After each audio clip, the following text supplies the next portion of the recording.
በአንድ ሀገር ውስጥ አንድ ትልቅና ጠቢብ ሰው ነበሩ። እኚህ ጠቢብ ሰው በእውቀታቸውና በምግባራቸው እጅግ የተወደዱ ነገር አዋቂ ሰው ነበሩ።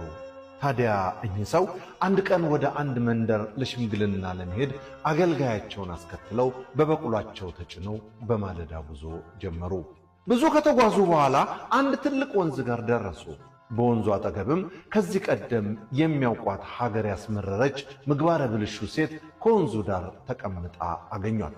አገልጋዩም ልቡ በንዴት ተቃጠለ። ድንጋይ አንስቶ ቢወግራት ተመኘ። ግን እኚህን ጠቢብ ሰው ፈራ።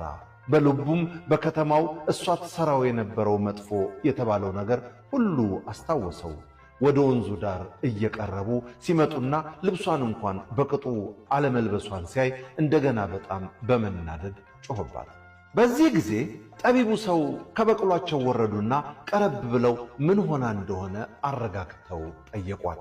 ሴትዮዋም ወደ ገዳም እየሄደች እንደሆነና ወንዙን ለመሻገር እንደፈራች ወደ ኋላ እንዳትመለስም አስቀድማ ከወንዙ ማዶ ልብሷን ወርውራ ስለነበር የምታደርገው ጠፍቷት ተጨንቃ ወንዙን የሚያሻግራት ሰው እየጠበቀች እንደሆነ ነገረቻቸው።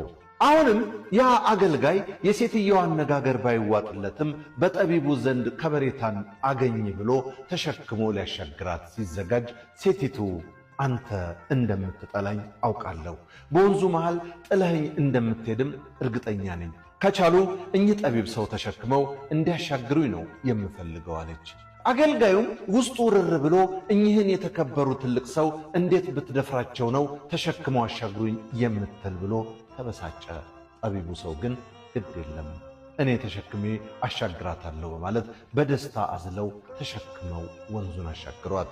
ሴቲቱንም አውርደው እንደ ቀድሞ መንገዳቸውን ቀጠሉ።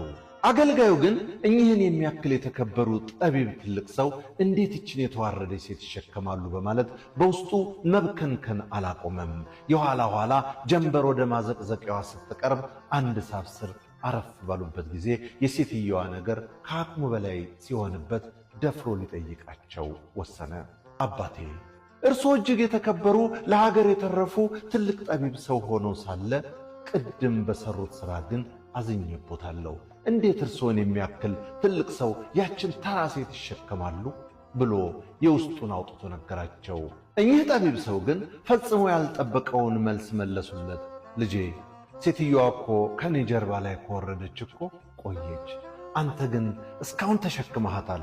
በቃ ይበቃሃል፣ አውርደህ አስቀምጣት አሉት ይባላል።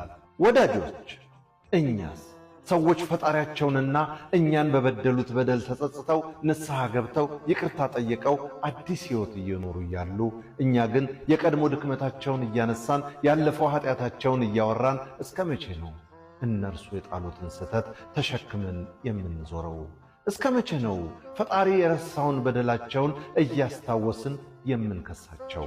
እግዚአብሔር አምላክ ብቻ ማስተዋልን ይስጠን።